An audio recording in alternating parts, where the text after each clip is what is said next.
This is another episode of What We Talking About with your boy Real Spill Will and my lovely co-host, your girl Jerzey. Yo, what's going on with you, Jerzey? What you see that's different? Your hair. You got look good, right? It look good. Nah, it look good. You got it laid down. And I got chopped at the end, so it's looking real healthy. It's looking real good. I don't know how long it's gonna last, but. Are you wrapping it? So some days I have been, but I'm sure other girls know it's too much work, especially when your hair is longer. So what I've been doing is, I've been falling asleep on the couch. Like sometimes the couch is a little bit more comfortable. So I'll put like my hair like over like the armrest, so that way when I'm asleep, it don't get as messed up. It might sweat a little bit, but it's better than it being all over the place. So that's me taking care of my hair. Can I ask you one more question though? Yeah. So do you gotta strategically lay a certain way to have your hair like that? Because if you laying your hair over there, that means you gotta lay a certain way. Am I right? Oh yeah, I know. If you know how to go to sleep anywhere, which I do, I could go to sleep in the chair over there, be knocked, and you'd be good. Yeah. So when I go to sleep, usually it's this side, so I'll just turn a little, curl up in the fetal position. She's a lefty, y'all. And then boom, I'm out. I wake up, I'm in the same position. And you good. Yep. Y'all take notes, man. All y'all want with long hair, take notes, or you probably can relate. You know what I'm saying? But no, I had to do something new. Well, it look nice. It really do look nice, yo. Yes, the Dominicans did a great job. That's what you gotta go to, yo. They the only ones that can blow your hair out right and do it all right. That's what they do. The Dominicans is where you go to. Nah, for real, they really didn't put like a lot of now I'm getting into it. They didn't put like a lot of products in it.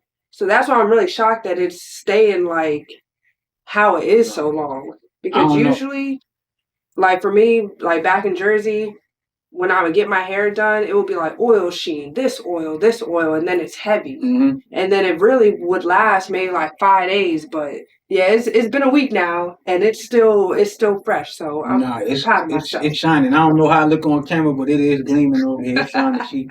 She lit, y'all. That's a fact. Just in time for the fight tomorrow. Right. We got who? Mike Tyson and Jake Paul tomorrow night, y'all. I think this is gonna be funny because just look at the dynamic.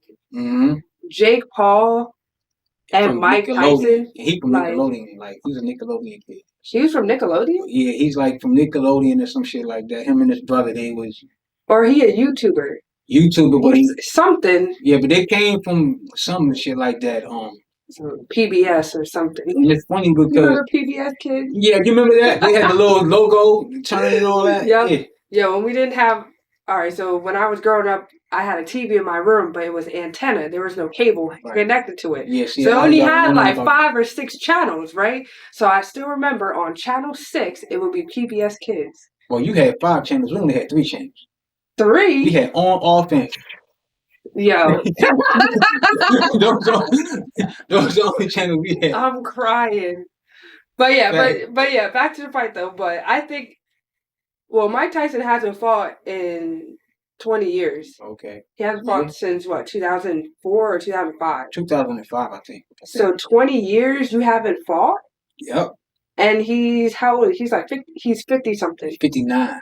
Mm-hmm. He'll be 60 in about, I think, beginning of next year, he'll be 60. Yeah. But the thing about it, though, right, it's crazy is because the guy he's fighting wasn't even born when Tyson was fighting. Oh, yeah. You know what I'm saying? And Jake Paul know how to sell the fight. He talks a lot of shit. He gets you mad at him. You want to see him lose or win. You don't care. You just want to see him. You want to see something happen to him. Mm-hmm. But you're going to check in because he know how to pitch the fight so good. I don't think that if this is real, I don't think he could beat Tyson. You think it's real? If it is real. So old. Well, I don't want to say he's so old. No, he is old. He's old for a fighter. He's not the average old fighter, though, because Mike Tyson, you got to think, when Tyson was 13, he was already beating up grown men like grown men with kids. When he was 13, he looks like a grown man. What? Yeah, Tyson has a different type of instinct. He really is like literally more leaning towards the animal side of things than human. Like in his nature, he's really psychologically a freak. So, and his boxing skills, he's still fast and he's still quick. Yeah, I saw a couple videos of him. Yeah. I think he's taking it serious. Yeah, he's taking it serious. And the fact that he's even doing this again, and it's a trainer he has that knew him since he was 13. He said, you didn't fight like this. You wasn't in this much shape since you fought Lennox Lewis, and that was 30 something years ago. That was like 35, 40 years ago he fought him. So I'm like low key like I'm hype about, but then I'm also like, yo, like, what if Jake Paul really snuck him real bad? I'm gonna be mad, and it's over, like, because he's older, like. Yeah, he's older. It's different taking punches. Crazy though. Tyson is.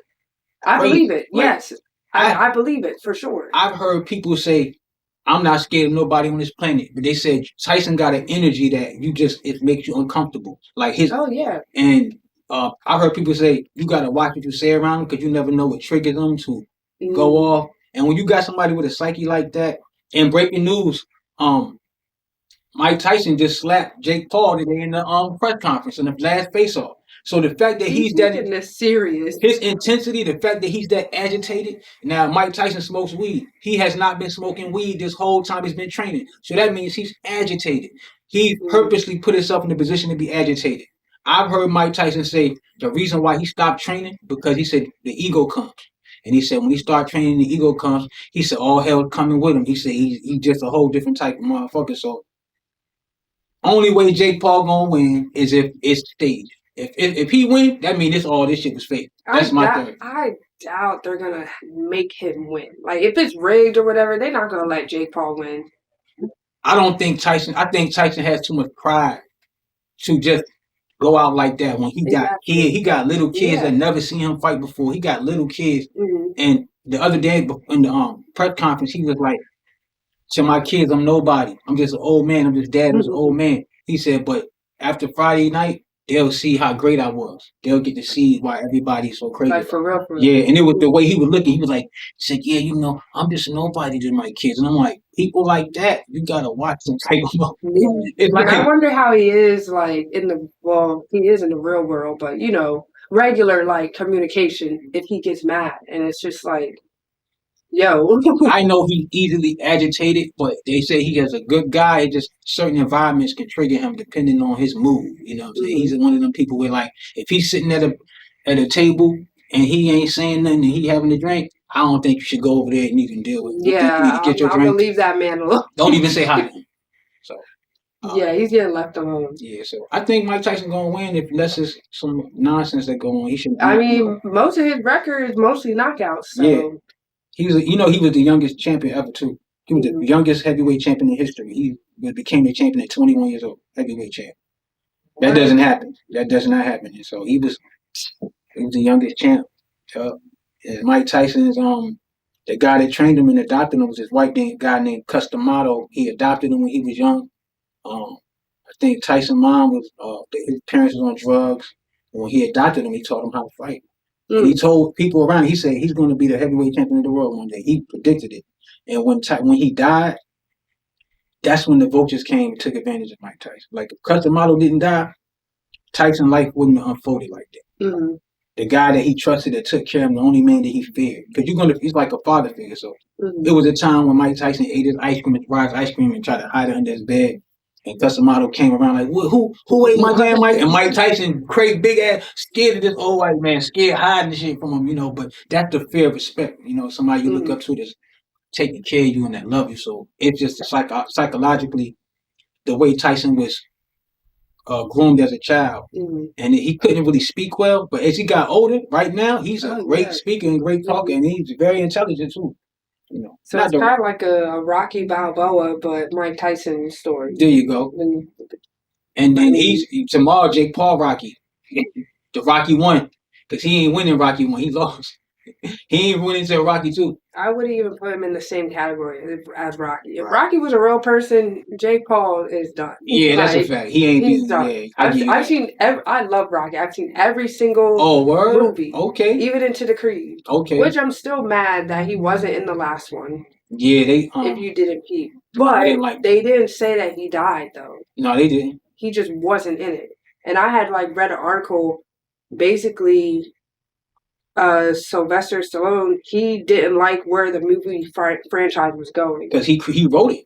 You know, he wrote these and stuff. This is his story. He actually wrote all the Rockies. Like, it's his baby, and it's like, for somebody... Wait, he really wrote it? Or he was like a co-producer on it? Or something? No, he wrote it. He wrote. Did he write? He wrote, Rocky and Rambo. No, he didn't write Rambo. He wrote Rocky. Rocky came... Rocky, Apollo, because Muhammad Ali used to tease him and say, you got it. You when you wrote that, he said you wrote Apollo Creed based off of me. Like Ali told him I know that's me. And Rocky, Sylvester Stallone was laughing because he wrote it. That's why he's so compassionate, because these are his stories. You know what I'm saying? And somebody that you put on trying to take your shit. Yeah, that's crazy. Take it in a different direction. Yeah, I'm not gonna lie. Like, I like the Creed branch off. The first one was the best one, but the third one, that was the best. It's like, it just wasn't. I feel like they're pushing a different narrative than they should. When he had his friend come and all that, I thought that was kind of weak. That was kind of predictable. Like, you could see what's gonna happen. But I like the first one, like you said, that was the best one. The second one was cool. I like the way they brought back the Russian from. I thought that was cool. That was dope. I thought that was cool the way they did that. I like to see that. But what's his real name? That actor, Dolph Lundgren, the old one, the dad. Oh, Dolph Lundgren. That's his name. Yep. He's like Russian or something. Yep, I think he's like German or something. Swedish, really though. I think he's something. Oh, I don't want to say over there, but no, on the other side of the world. He definitely is. I was watching a TED Talk and he was talking. I've never heard him interview or whatever. Right. He has a story, like a testimony for real. Yeah. And I never knew that he dated Grace Jones. Yep, he dated Grace Jones. I didn't believe it. So I Googled and I was like, damn, like an Oreo. It was tricky seeing them together, right? Like the dynamic. But Grace Jones was off the chain though. She was aggressive. They said if she wanted you, she'd come right for you. But them times was crazy. Like, Flavor Flav, right? Of course you know Flavor Flav. Everybody. But you know who he was dating, right? In the movie, the Russian's wife? In Rocky 4? Okay. His wife, that was Flavor Flav was dating her in real life. No way. I promise you. What? Go. When you get time. Are you sure it wasn't somebody from the show that looked like her? I promise you on everything tonight. You're gonna do a research tonight, and before you go to bed, you're gonna text me and go, "Damn, that's crazy." You're definitely gonna text me later and do your research and trip out. They were together. That was his boo. I'm sorry, Flavor Flav, I just don't get it. I don't know. It's something about that clock. It must be something about that clock or something. It must be the clock. It gotta be the clock. I don't know. But that's wild. That's wild. Oh my God. She can't even take it. Yo, she cannot even accept it. So ugly. Flavor Flav is ugly as dirt. I'm sorry. Yo, he really was with. Wait, you know what's funny? I'm not gonna lie. He seemed like a cool person. He seemed like a cool friend. Yo. Outside of that, a cool family member, a cool uncle. Outside of that, what the heck is going on? I wish that we could show on camera when she sees the footage of them two really being together. But I'm gonna let y'all know about it when she see it on the next episode or next show we do. I'm gonna let y'all know. Next episode we not even done. No, I'm talking about to let them know. Oh yeah. About the footage. Yeah, because I'm gonna look up that picture because I really don't believe that. Yo, this is too funny, yo.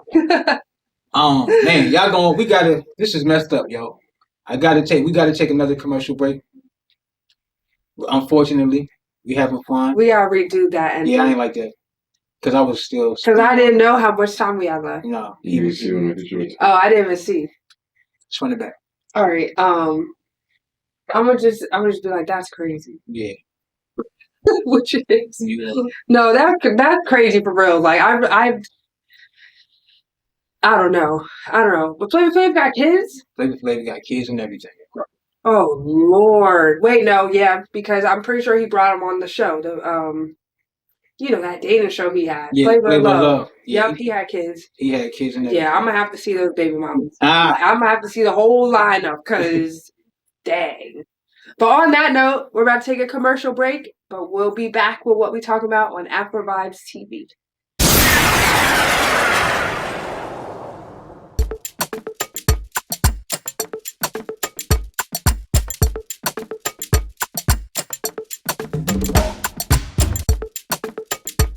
Welcome back to What We Talking About on Afrovibes TV with your boy Real Spill Will. And your girl Jerzey.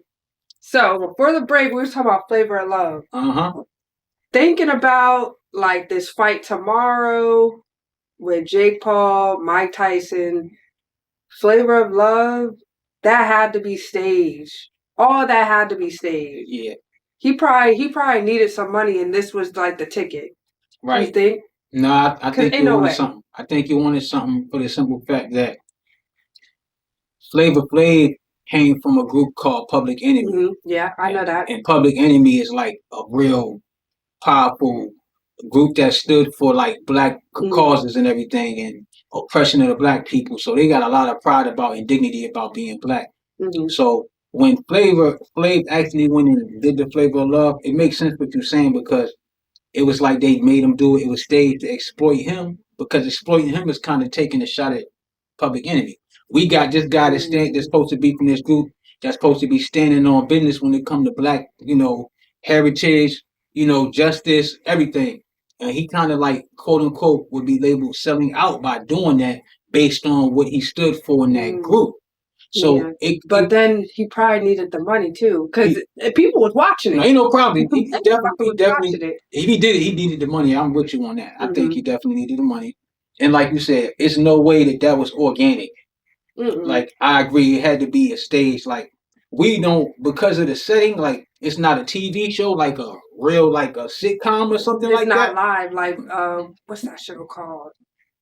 Was it like Big Brother, Big Sister or something like that? Where that's live. I mean, I'm sure some of that's staged too, but right. But do you know how they got it? When these shows started coming out, because you're in a house and something in the mansion, you're not thinking it's staged because you're not getting the setting of something that's set up like to be a performance. You're looking at something that's like you at home. So your mindset is not gonna go to anything being staged. But looking back at it now, I can see how everything was put together because you need a storyline. They can't, shows and stuff can't bank on luck of something just happening to have a moment. They're gonna create moments. Like they say, if you want to make something bigger than life, you gotta create it. You gotta make it look bigger than life. So I agree with you on that about that being staged and everything being set up behind the scenes to make it look. You got Ray J. You got Ray J. What was his called? Was it called For the Love of Ray J or something like that? I think it was called For the Love of Ray J. Something corny. And he was smart. He took Flav on Blueprint. You know what I'm saying? Everybody took the Blueprint. Yep. It was, at least the black folks. Yeah, the black folks. The Bachelor and all that. They got a whole different thing. I feel like. See, okay. So the Bachelor and the Bachelorette, like, they look a little bit more real than the MTV like love reality shows. That's because of, as you know, our ratchet side of us, we so dramatic on TV. So we so extra that we kind of giving it away sometimes. They be doing too much because you get like, oh, this is a little too much. But the Bachelor and those shows, they're more reserved. If you look at it, and they're kind of like nobodies. Right? No offense. No, it is, but it's just regular Joes. You don't know, so you're not looking into anything but what you see. Yeah. But with the other side of it, what we looking at from the Flavor of Love and all that, you can see the antics and everything. The personalities clash, how they just happen to be clashing today. You know what I'm saying? Or everything, the timing that everything happened, it's too perfect. Or if there was a fight, organically, they'll try and redo it later. Right. No, they will. They will. They gotta always have a fight. Why? Always a fight. Always a fight. It's never not a fight. Like, everybody fighting. Like, I know people don't like each other, but god damn, ain't nobody fighting that damn much. You know what I'm saying? That many people fighting. It's like, we need y'all two to be. We need y'all two to get along. You're not to get along. That's because it's the ratings that go up. Right. And that's all they care about, the ratings, because that's where their money comes from. Yep. And being controlled. Yep. So that's like in anything, like, now we got that being staged. So it's like, when you look at, you ever heard of crisis actors? Crisis actors? They have crisis actors. Crisis actors. They got crisis actors. And you know how sometimes when you see like news and you see like people going frantic in the streets, something going on. They're actors? They have crisis actors. No way. I would have never thought of that. Yeah, they have crisis actors. They have crisis actors that sometimes when events don't be real. They be having like, what you call them? Like military, I have like drills and tests and stuff like to see how things will play out if they did something, how people react. They have this is real. They have crisis actors. That's real. How did you find that out? Just researching and just looking at stuff, and me reading one thing led me to it. And I'm like, it was like when I was we was talking about how like always having like an uproar with if you want to make people look a certain way, like if the government or whoever want to have an agenda or have you look a certain way, okay, let's have these people out here and fight and protest against this to create something. But it's all these people was actors. None of these people was really propaganda. Yeah, so that's when it's fake, when you can create something, they know that people will buy into it. They can't afford to let us just let things unfold because they might not get what they want. And then if they don't get what they want, that means they're not gonna get no money generated. So they're gonna make stuff up. Just like even with I mean, that's like even going back to like Beyonce, how her music is portrayed, it's like very like woman independent, stuff like that. She still went back to Jerzey after she cheated. So she's not even standing on what she preaching to the public. And you know what I mean? Did you see when she was pregnant? When she sat in that chair? That was fake. Her first pregnancy was fake. You saw the crease? That was so fake. I said, see, we staging everything now. Bro, that was so fake. I don't care what nobody say. I saw the video. Like you said, however she sat down, she messed. I know they told her, yo, you was hot. You should have just sat straight down. You shouldn't have hunched over, but she messed up. Yeah, she probably just had a surrogate or something, but didn't want to let people. I don't know. Something was going on. It definitely. I believe the surrogate thing. I don't think she was pregnant for her. I think she had a surrogate, and they don't want nobody to know that, of course. So yeah, she shouldn't have been on that damn show that day. How about that? I'm talking about fake shit. How about you just don't make this performance? Don't make this show. Yeah, to get that money. Yep. And now you look hot, but you know what's crazy? Nobody's gonna. People make excuses. Oh no, it was this, it was that. I'm like, show me a baby, show me a parent. I've never seen a belly do that in my life when nobody was pregnant. I've never seen a crease in the middle of their stomach when they hunch over because they can't even hunch over like that because their stomach is being occupied almost right below their breast. So it's no way that you could do that. It's crazy. Even like with football, they even talk about sports, right?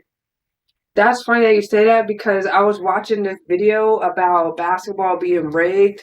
How there's some type of like metal, not magnetic, like little circles that whoever they call out that give them the ball, that when they put the magnet on the ball and they shoot it, the magnet's gonna pull it down toward I don't know. It was some type of science, but it made sense. Yeah, I seen that too. I saw that too.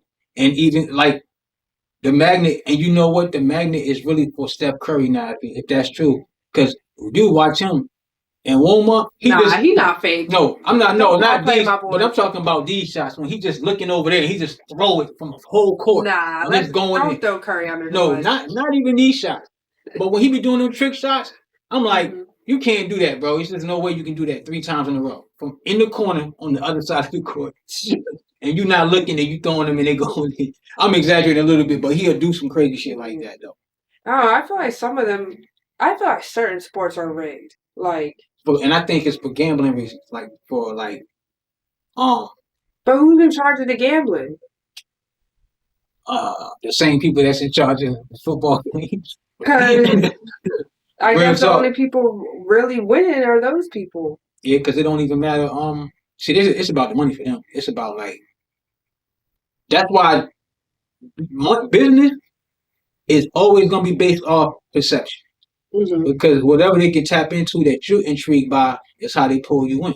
Yeah. You know what I'm saying? So yeah, even with like basketball, football, like I think football sometimes they be on some bullshit because it be some clear stuff that's like. Come on, yo. It's no way, yo. It's like it just be making you question things. I remember when I was living back home in Virginia and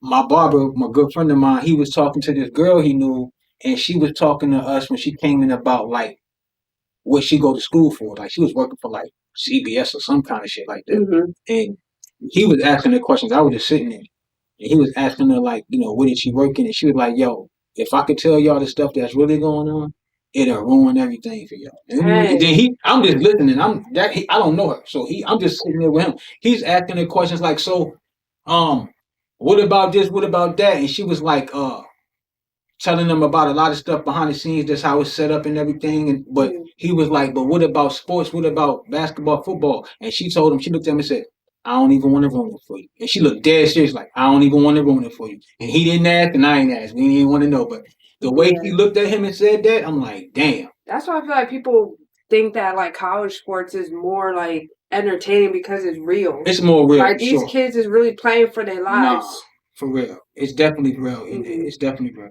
Even in basketball, you can see like Muggs don't play defense.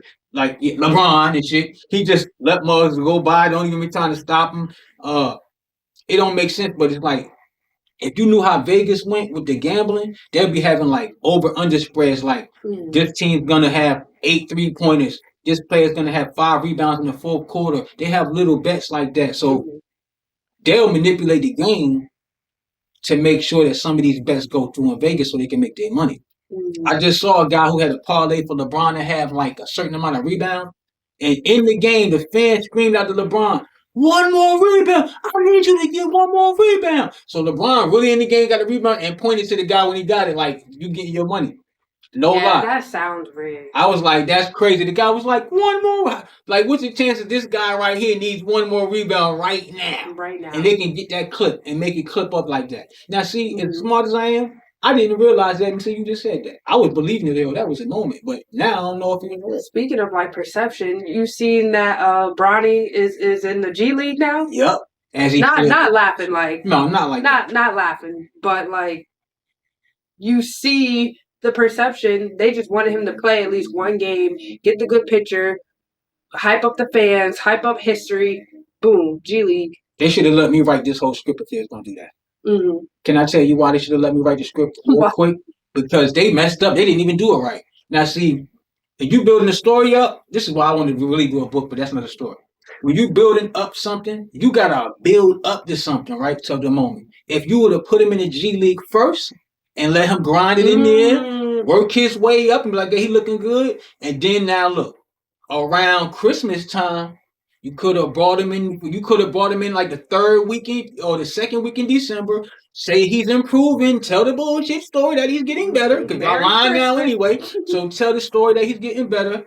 Then have him come on the court with his dad for the first time during the Christmas holidays. It would have been or the New Year. Or the New Year. The moment would have been more believable, and you would have had your scripted story that looks so perfect on paper. But is that how it works, though? What you mean, as far as? Can you go to the G League right out of college? Like, no, I'm saying that. Like, how would that even have worked? I was saying, no, even when they drafted him, they should have put him right in the G League when they drafted him. Like, put him right there and, like, tuck him away. And have us waiting to see when it's going to happen. Yeah. What you did was you shoehorned it and did it too fast. See, they need to put him in the marketing strategy. Yeah, see, like, I know it's all bullshit, y'all. People would have been probably hyped just to come to the game to think that he would be playing that night or bringing him back or whatever. They ruined something that could have really been a moment that would have stuck. A bigger moment. Nobody's talking about it already because he forced it too fast. You know who I am, y'all? To y'all, I'm the guy that, you know how y'all got these hackers out here and y'all find them and y'all hire them so they gonna do them? I'm him. I know all y'all tricks and y'all bullshit. Y'all might just come and get with me so I can write it for y'all. Not that y'all don't even know how to do it right. Y'all don't even know how to make the lie look believable no more. You know why? Because people are so dumbfounded and so just in the trance that they don't even have to make the lie look good no more. That's like Tupac. I don't know why I just thought about that, but I was that kid that really thought he was alive. I ain't gonna lie. I still think he might be alive. I'm not even gonna lie. It's been a long time. It's been a long time. Why you ain't come out already? I always used to say my homeboy used to say, "It's no way he could have stayed quiet this long." Right? I said, but you don't know if he really got shot up and he made it through there. You ain't trying to die either. And then if they say, like they say, the rumor is he lost one of his lungs anyway. And if he did lose a lung and they said he lost a finger like that, the pride that Tupac had, he would never come back out. He wouldn't even want you to see him like that because he had too much pride. So it's certain things about him that I feel like I relate to him in. I'm similar to him. It's little minute things. And that's one thing I wouldn't want to come out. If I was the person he was, He said, I'm 3 Pac. 3 Pac. I would definitely not come back out no more. If I went through all of that, the world would never see me with a missing finger and I can't talk and I can't rap and I can't speak no more. Or even if you lose a lung, like you could be a vegetable for real. Yeah. Where someone has to take care of you. Right. And now your image, the perception of you is different. Right. But I don't know. Then I'd be seeing people talk about how Stevie Wonder not blind. Me too. I heard that too. Somebody just said that somebody blew a kiss at him and he blew a kiss back. I said, no, hell no. I heard that too. Or it be the why this man got a watch on. Right. What he doing? What's really going on? They said, just to talk about Tyson and Stevie Wonder, they said Jamie Foxx had told a story about when he was at a party with Mike Tyson and Stevie Wonder and them. And Tyson flipped out and spazzed out on one of the girls because she wanted a picture. And he said, you don't want a picture? He said, you want to take my money? He just flipped out, like, started going crazy. And they said, the commotion in the room, they said security started, like, coming around him like he was, like, an animal. Like, hey, Mike, come on, calm down. And then they said, Stevie Wonder started going like this. Like, he could feel the energy in the room. He started going, like, he started trying to get it. When Tyson said, what the hell? When Tyson started going crazy, and then Stevie was like, he tried to get up out of there. So, yeah, that shit was hilarious, yo. I gotta see that. Shoot, I guess we'll see what's gonna happen on this fight. Right. Who you got though? I got Mike Tyson. A knockout in the 4th round. I hope so. I really don't want this Jake Paul person to have any type of like up on him. No, I feel like I'll be hurt for the rest of my life if Tyson. They're not gonna do that to Mike Tyson. No, they better He's not. Not gonna let that down. No, I wish I could call him and say, you better not let this motherfucker get him out of here. Right, but there are gonna be people trying to bet on Jake though. Yeah, there is gonna be people betting on him. They are. There's some people that's gonna go for that shit. Yeah, I guess we'll see. Give us something to talk about next time. Yep, we definitely will let y'all know how everything went next time we see y'all. But unfortunately, we have to leave. We got to get out of here. It was a good show. And I'm your boy, Real Spill Will. And I'm your girl, Jerzey. And thanks for watching What We Talk About on Afrovibes TV. We gone.